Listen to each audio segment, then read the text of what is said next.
Собрал EOSUM. Все работает. Отключаю 220.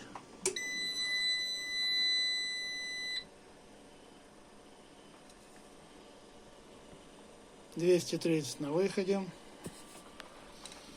Клеммы подключены. 220 с землей. Все на месте. Аккумуляторы 48 вольт. Все работает.